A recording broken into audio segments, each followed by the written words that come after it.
move this screen better than I can move. Everyone out there in YouTube land, and greetings to my class, much diminished this week. Oh, look at my wild hair. And I apologize. I do not have my microphone set up this week. See, here it is. Because someone stole my dongle. Somebody stole my dongle. Stole it or misplaced it? Well, I haven't seen it now in 2 weeks. And somebody does use my computer for something. So I don't know where my dongle went. So until I find it, we are going to do this. So if you're listening and I see somebody is, if you can just type in and tell me that you can hear me, that would be great. Because I'm not sure how I'm being heard. And I'm sorry to say that you probably won't be able to hear the other people around the table. Sorry. Well, whoever's out there is still out there. So I don't know if they're typing something or ignoring me or can't hear me, and messing with their own system to find out why they can't hear me. So I am sorry, but I don't know where it is. I started looking for it, and then I tore my office apart and looked some other places and couldn't find it. So we're on our last day with the Gospel of Mark. There's probably going to be a lot of coming and going out there, so if you get distracted. We have a play here tomorrow. No, not tomorrow night. Friday and Saturday night. So, all right. Let me find my notes. Funny thing happened today as I was on the way to the office. Actually, I was in the office and was preparing for class. And the end of Mark has always been one of my favorite things. And as I was looking through my notes and whatnot, I came across a paper that I'd written nearly 30 years ago. Oh Karen just said to me that I'm not old enough to have written a paper at the graduate level 30 years ago. Oh, Karen, I could not agree more. And so I was reading through it and got to the comments from the professor that I still greatly remember and always admired, and read through his comments and then looked him up and sent him an email today and just said, thanks. Yeah, it was good. It was good. So we are finishing with the resurrection today. I have to find part 7. There it is. So you would have read the 16th chapter of Mark for today. I am wondering, what did you notice? They obviously were written by the same person. It's just, and it's like they have a. You mean the 2 different endings? You mean the different endings? Yeah. Yes. So first thing to notice is there are different endings to Mark, right? It's like the musical, The Mystery of Edwin Drood, where you don't quite know, where the audience gets to vote on what the ending is of the musical. Yeah, so that's one thing. And then the second thing Dorothy says she noticed is that some of them are clearly written by a different hand. Okay. Anybody else notice anything? Oh, Peter was called out specifically. Peter does get called out specifically. And I thought that the detail of where the angel or the guy in white sat was a minute detail for what we've observed in some of the other parts of Mark. So the young man, The young man sitting Yes. to the right side. yes, he was on the right Right. side. There was a lot of narrative detail A lot there, of right? detail. So we'll want to take a look at that when we get to that part of it. Now, I read somewhere in one of the translations where it said Peter didn't believe what he was told, but I can't find it. I was on Bible Gateway, and one of the things had something about Peter didn't believe it, and I can't Huh. find it. I gotta find that again. I'll Huh. work on that. Not that anybody can hear me, which is good. Yeah, that's right. I don't know that anybody can hear me. All right. So the first thing that we notice is that there's a shorter ending and a longer ending, right?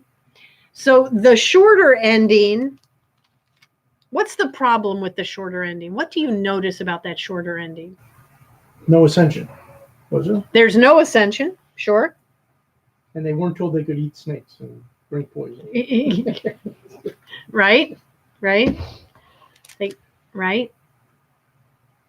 Did it sound like Mark to you? No. Dorothy says I don't no. think so, because it wasn't his style. I like this. From east to west, the sacred and imperishable proclamation of eternal salvation. That doesn't sound like Mark at all, does it? Yeah. And most all scholars agree that that is somebody else's hand from a different time. Okay. Mhm. So that's the first one. What about that longer ending?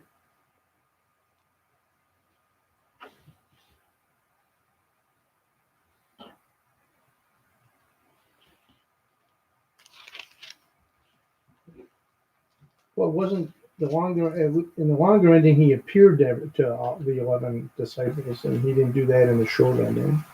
Correct.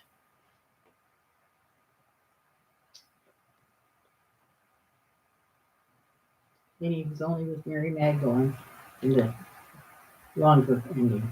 Right. And Mary Magdalene gets to be there, right? But Yeah, but not from the whom others. he cast out 7 demons. Yeah. Was that in the reading at all? No. In Mark's gospel at all? Mhm. No, it sure wasn't. Why would you bring that up No. now, right? Yeah, why would you bring that up now? So this ending is what the one church goes with, Yes, Yeah, there is a believes in- church that that does believe in the holding the snake snakes and the whole bit. handling. And Yes, that's the only place that they yes. That's not a you got Gale that. church for you, It's is not a it? Gale church. Oh, I was gonna suggest that maybe on Monday when we have Epiphany, that might be good to have a little snake handling during Epiphany. Go for it. I will be here in Epiphany. Especially if you know there's I know what I'm saying.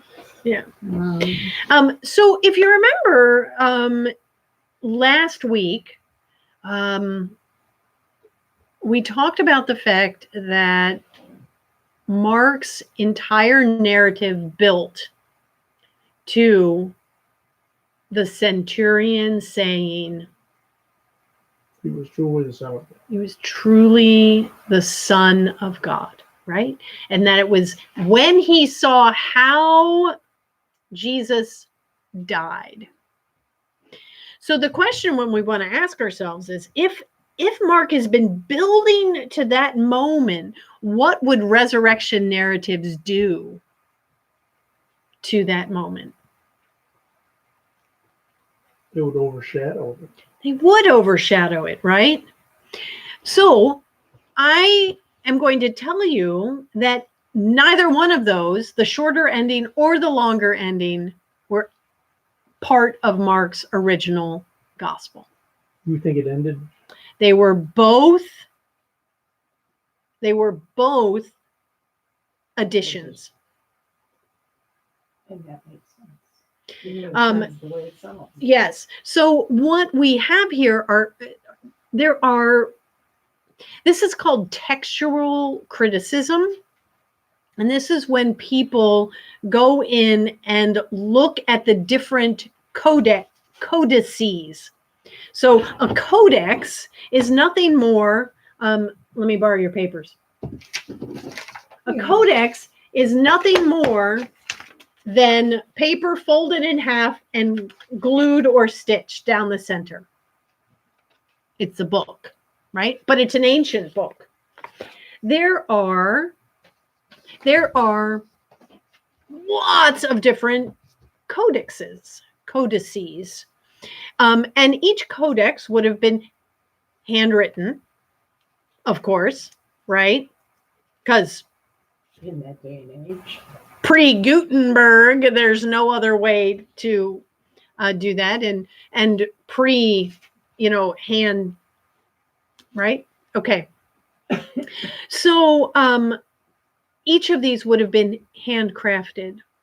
And this was before our modern concept of a closed sort of book, right? With gilded pages and with this thing on here that says holy, Holy Bible. And so therefore you can't touch it, right? And so it was quite possible that the monks, because it would have all been monks, copying these different things in different parts of the world, they'd get their hands on a copy and they'd be like, well, that doesn't sound right. And they'd say, the Spirit is telling me, right? And so there are all these different things that come up. And one area of biblical scholarship is tracking down and tracing down which are the most authentic. Glossolalia are editorial additions to a text.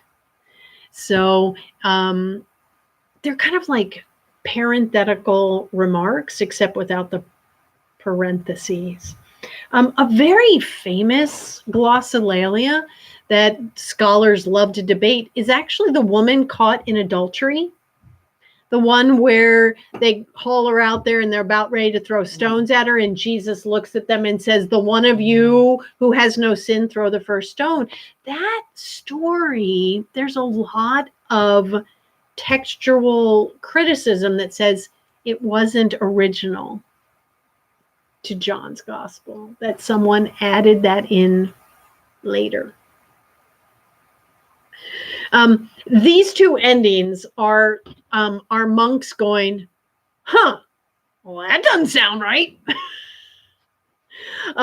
Or communities. It could be that later on, Mark's community decided we want a different ending, right? Because we've started handling snakes, so we want And drinking poison. we want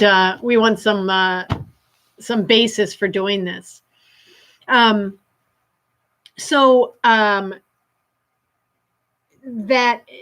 how these things happen. And then these codes, they get spread all over the world. And it's really quite fascinating, the people who do this. And we don't have any full copies of any of the Gospels, really.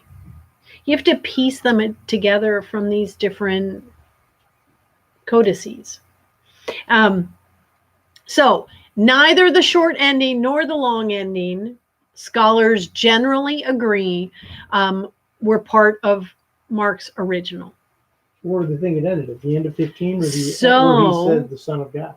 So they think that it ended at chapter 16, verse 8.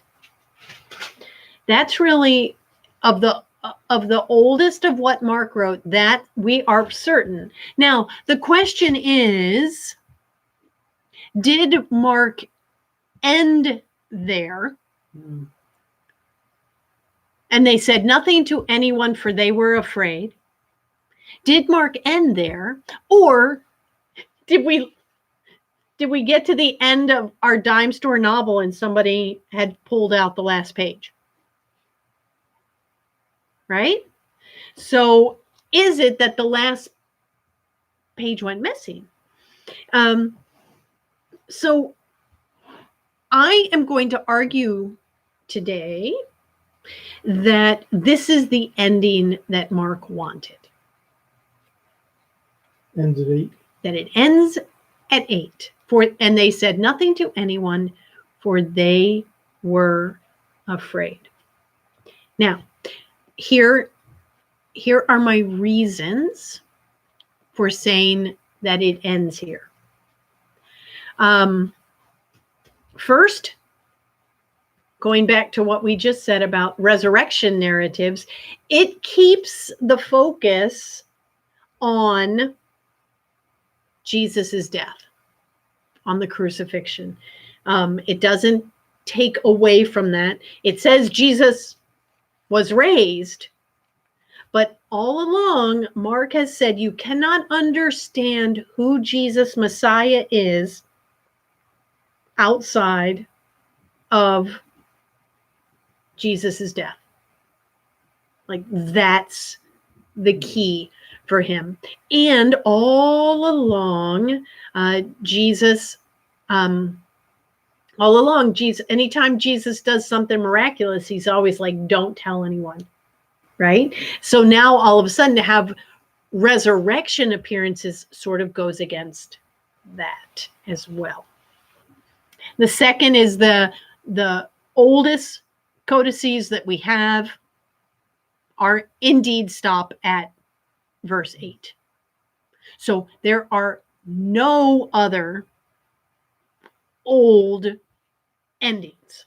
So the likelihood that you would have no other textual evidence of anything after that is from around the same time frame is suspect. It makes you think, okay, there isn't any. The literary style of these last few verses, these last 8 verses, are so marked. It's something called a gar clause. Gar is Greek, G-A-R, gar is Greek for 4.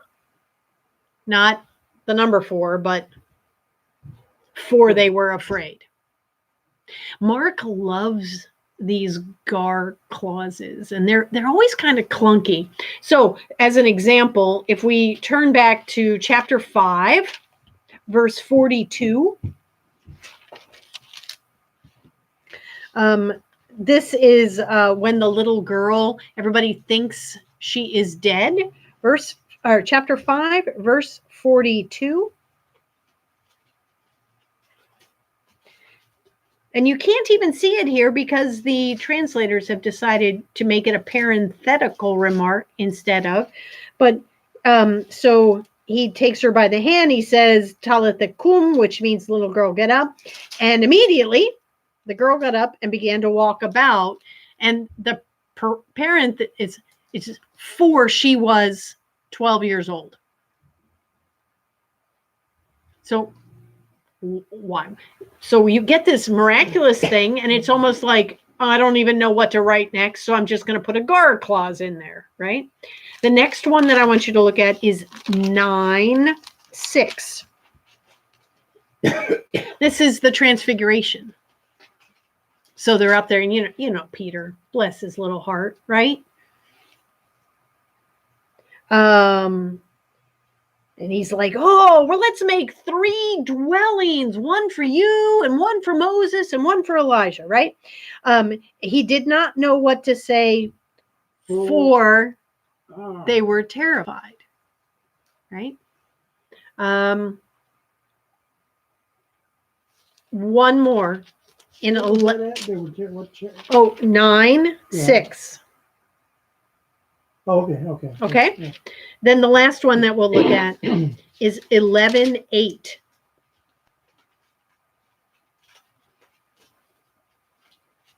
That can't be right.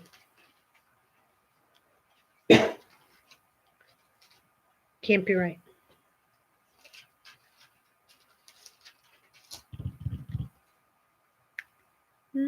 That's not the right place.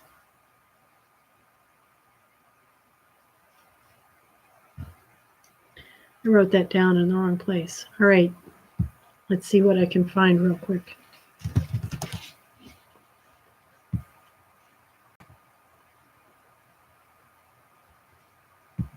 Well, I found the reference right again. 18. 11:18. So 11:18, this is when Jesus has cleansed the temple, right? And when the chief priests and the scribes heard it, they kept looking for a way to kill him, for they were afraid of him, and that because, which is in mine, it's another gar clause.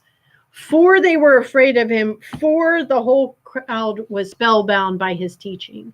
So he puts two gar clauses in there. So this tactic of Mark, and if you go now to 16:8, you'll see there's two gar clauses there. So they went out and fled from the tomb, for terror and amazement had seized them, and they said nothing to anyone, for they were afraid. So the style here is just so very Mark. Finally, and a less textual, but something that could be compelling, is that God is the one who acts in this whole story of resurrection. And in the end, the story is not dependent on people bearing the news. God still remains in control. Now, I'm going to show you how God is the one who acts, because if you're just looking at this, you don't actually see God acting. God doesn't even show up. But I'm going to show you that God was in control, and by the people all going away and saying nothing to anyone, God remains in control at the end of the narrative, instead of other endings of the Gospels where Jesus, for example, in Matthew's Gospel, go therefore into all nations, baptize in the name of the Father, the Son, and the Holy Spirit, and lo, I am with you always to the end of the age, right? So who's in control, if you will, but the disciples to make things happen, right? So, and at the end of John's Gospel, Jesus says to Peter, hey, do you love me? You know, I love you, man. And Jesus says, feed my sheep, right? So that whole remaining in control seems to be that God remains in control. So those are my reasons for saying that it ends right here. Is anyone convinced or unconvinced?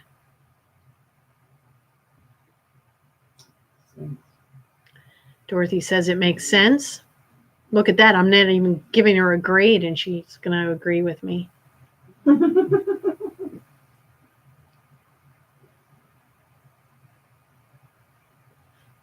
It also helps explain why the two different endings are so different. Mm-hmm. They weren't there originally, and they got added on by different people. Mm-hmm. Yeah, you can really tell a difference in them. They don't have the same stylistic characteristics that the rest of Mark does. Verse 19 in the end of the longer ending, for example, so then the Lord Jesus, there's never once Is that used? does anyone refer to him as Lord. In the other Gospels, yes, but not in Mark. Not in Mark. So the young man that did all the talking, he did a lot of talking. He did do a lot of talking. He did.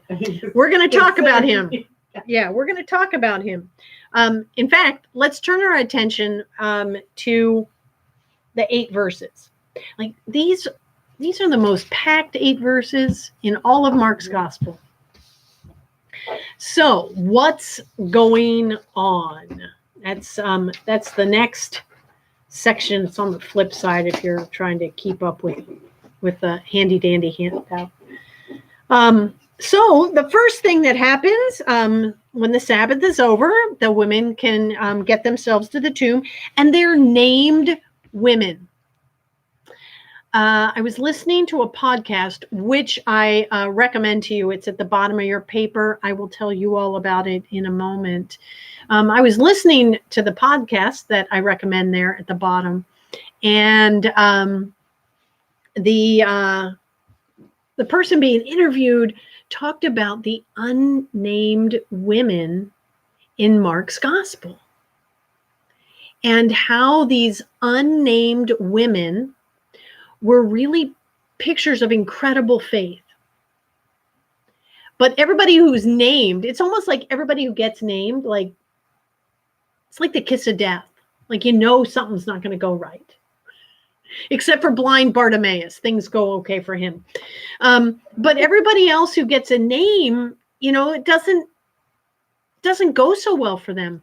I was so inspired by these 5 unnamed women in Mark's gospel that Wednesdays in Lent, we're going to talk about these 5 unnamed women. They are, let's see if I can name them.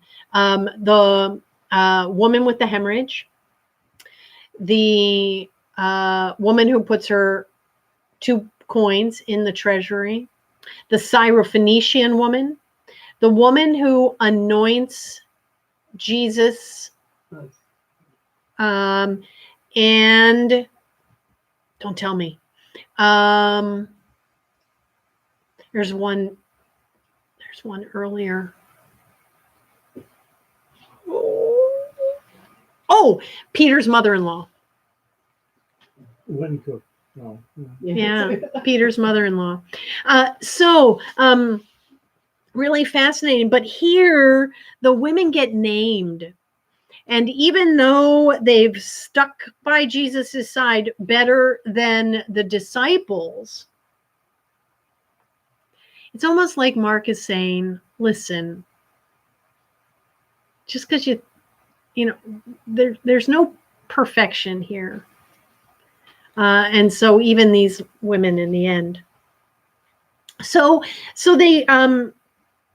they're going to go. And so early on the first day of the week, when the sun had risen, listen how slowly the narrative is going, right? They went to the tomb. They had been saying to one another, who will roll away the stone for us from the entrance to the tomb? Who's going to do that? Now imagine that you are Mark's community. You know this story, right? It's like this. When I was, one time I went out when Paul still had the nursing home out in Madison. They had a resident pass away, and Paul asked me to come in and do a memorial because he was good friends with lots of the other people there. And would I come in? And I said, of course I will. So I came in and I used a passage from Romans that had a lot of rhetorical questions in it. It's the one that if God is for us, who is against us? And can anyone separate us from the love? Well, a lot of the residents at Paul's nursing home were brain injured. And one of my favorite was Rusty. And so I start reading from Romans and I say, if God is for us, who could be against us? And Rusty yells out, Satan! And I was like, that's true. And then I went on and I asked again, and it was almost like, because the question asked again, and the question, and he goes, Satan! So in this case, The question is, who will roll away the stone for us? Everybody knows the answer, right? And they're all yelling, God, God. You know, it's like when you're watching a horror movie and you're like, no, don't open the door. So here, everybody knows the answer. They're like, who? I know who. God. Oh, I know. God is going to do it. So when they get there, indeed, the stone has been rolled away. Now, one of the downsides of translating from ancient Greek to English is you lose all the verb tenses. So this has been rolled away is the perfect passive, which means nothing to us because we really don't use the perfect tense in English.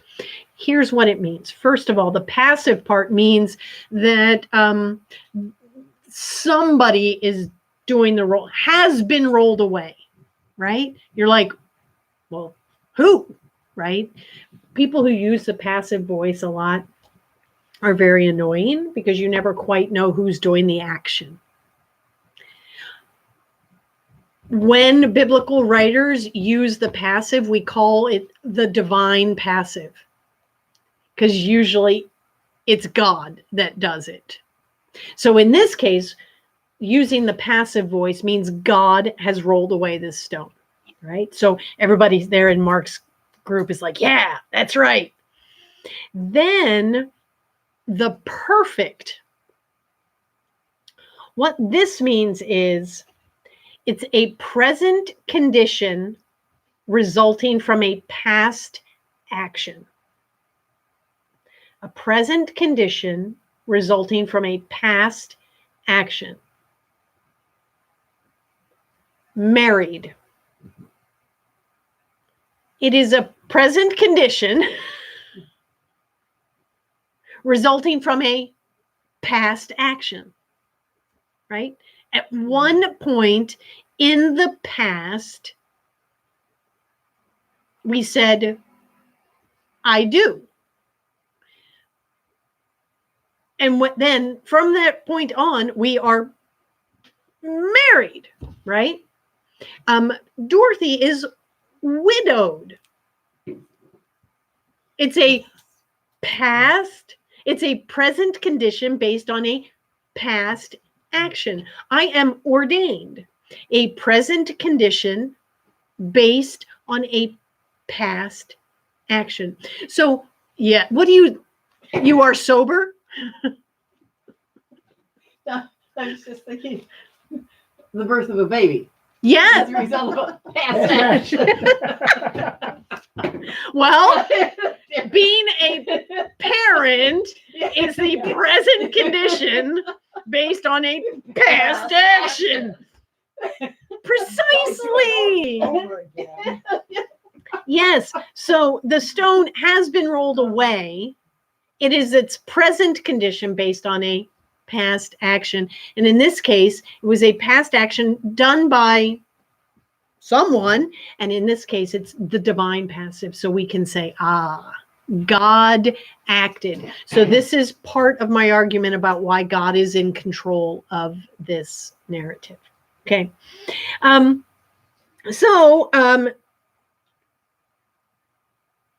When they look up the stone, which was very large, right?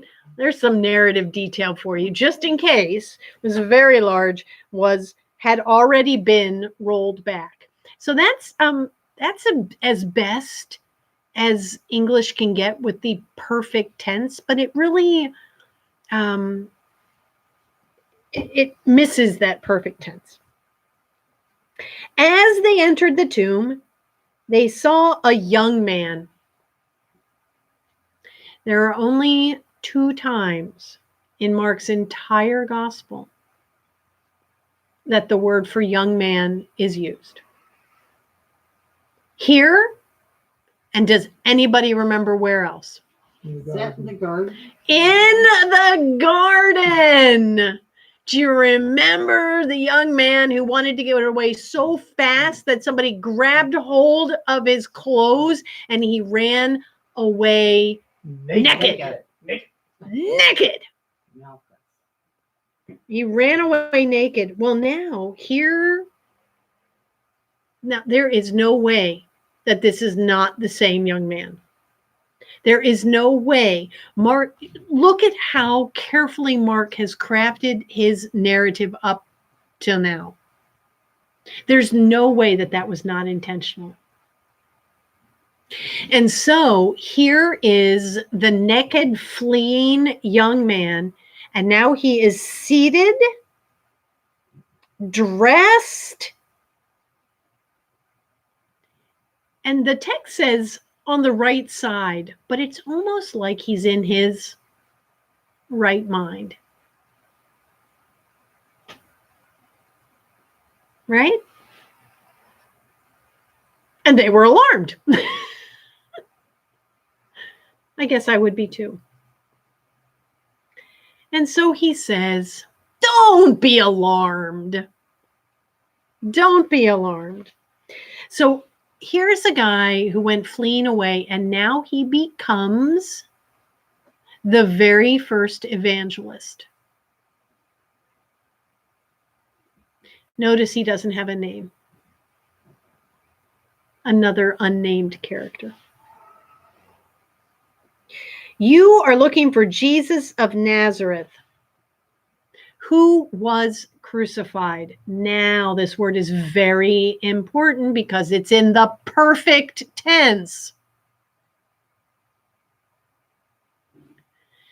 In Mark's gospel, Jesus wasn't somehow healed or changed from being crucified.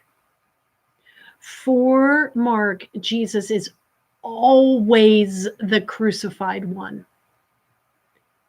It's a present condition based on a past action. John has a sense of this, because remember how John goes in and says, let me show you my hands, right, and my feet, right? So in John's gospel, Jesus still has these marks that make him still the crucified one. And here in Mark's gospel as well. So even though Jesus was risen, which is just flat out past tense. So he's not the risen one. He's the crucified one who was risen. Grammatical shifts, but makes a huge difference because it is not some sort of triumphant sort of thing. In Mark's gospel, the crucifixion, even in the midst of the resurrection, is still the center attraction.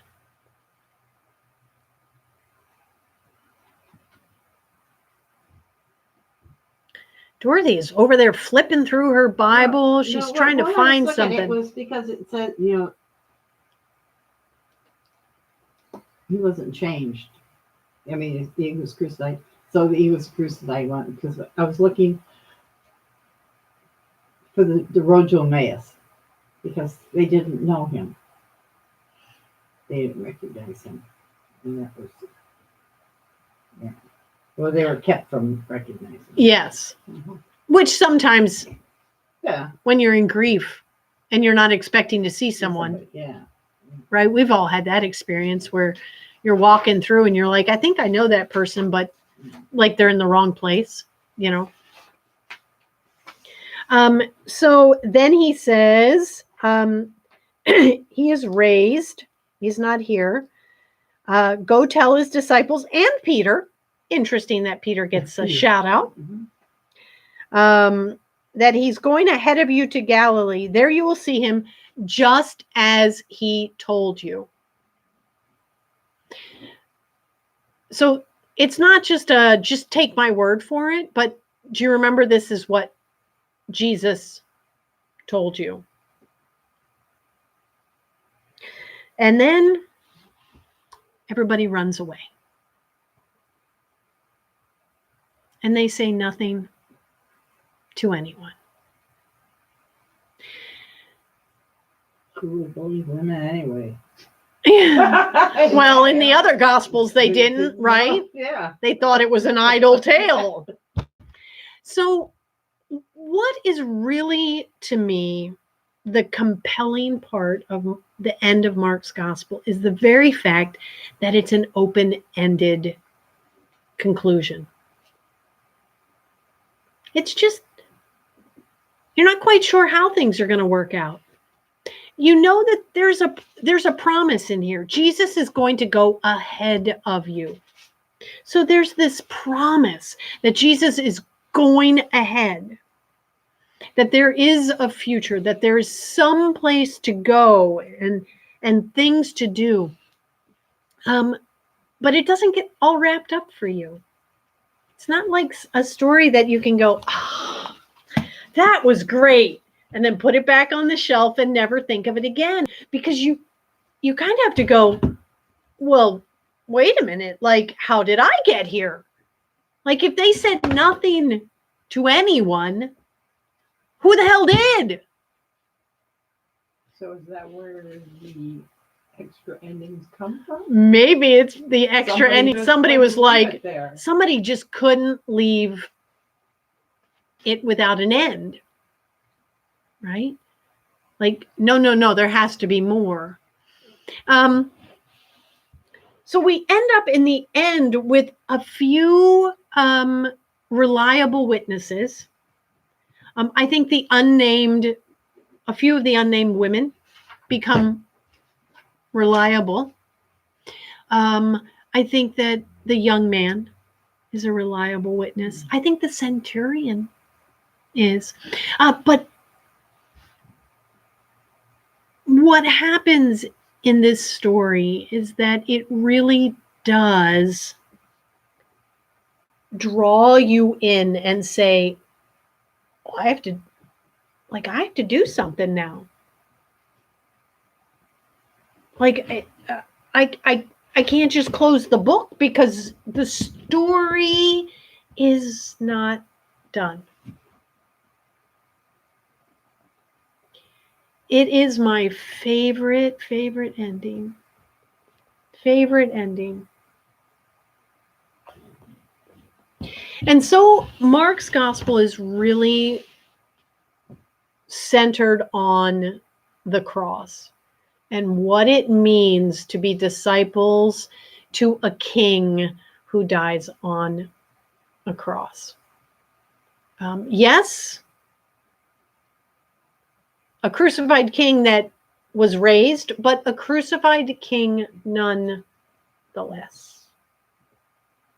Yeah. So, what do you think about the Gospel of Mark? Didn't we do it years ago? We did, years and years ago. Wasn't in one of those books. I think it was in one of those books. Okay. Yeah, one of those Kerygma Do books. we have one of those at home? I don't remember where I put on. I think it's over there on the shelf. But yeah, we did study Mark years ago, but not exactly like this. Yeah, but I remember the dude in the white. The dude in the white, that naked streaker, guy, the streaker. the streaker. Yeah. Well, I very much commend to you. Oh, wait a minute. I'm sorry. Anybody else? How was Mark for you? What was your favorite thing? What was a thing where you went, oh my gosh, that changes a lot? I think the biggest thing for me was when I read it or listened to it from beginning to end, it made it much different than just reading snippets that we get periodically. So just the act of sitting down and reading it or listening to somebody. Actually listening to it, I think, was better than reading it. I would agree because it was meant to be heard. Yeah, I think for some reason your brain I think in my case, it reacted different to hearing it than reading it. So I think that was Interesting. Yes. I forget what I read, so. Well, for me, it was completely different, mostly because when I have read it and studied it in the past, I've been told what to think.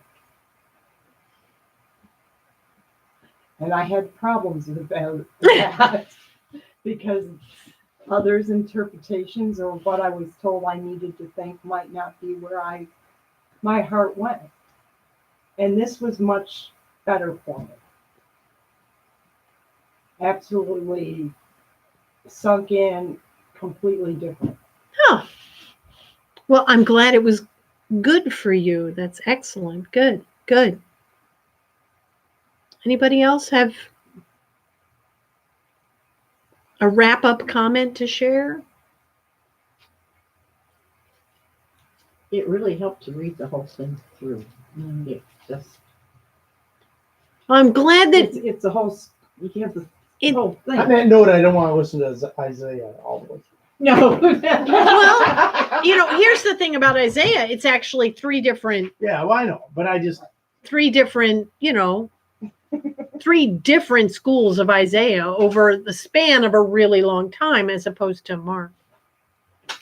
I commend to you on the bottom of your page. Did you have anything you wanted to share, Gail? Okay.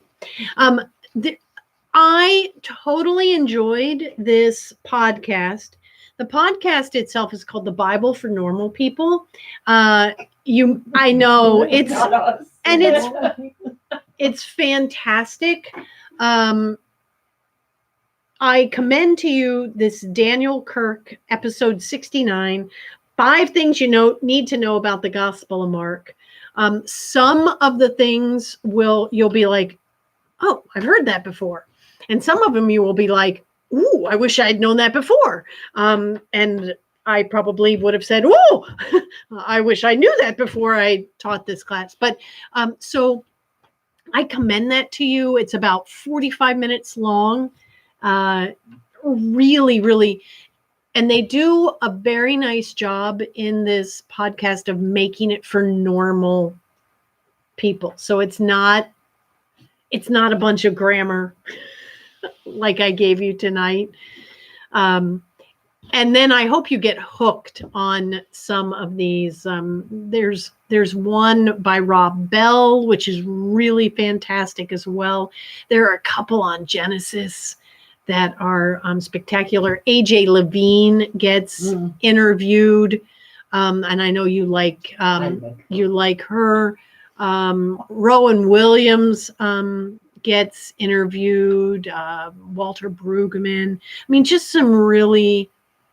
And then there are a couple on like science and the Bible. is it all at this one place? All at the Yeah, Bible? yeah. The Bible for Normal People. It's just really good. It's hosted by 2 recovering evangelicals. Recovering. Yes, they're recovering from evangelicalism. So they grew up in a conservative, literalist church setting. In fact, one of them was a pastor in a conservative, literalist, biblical tradition, and then even taught seminary. And then things kind of blew up for him. And so now he runs his Bible for Normal People. He's also a professor.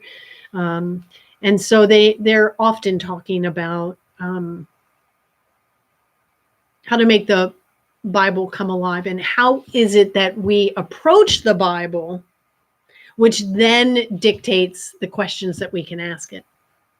In other words, if you go to the Bible thinking it's history, that dictates the questions that you're going to ask it and how you are going to expect to interact with it. So this one especially, I very much commend to you.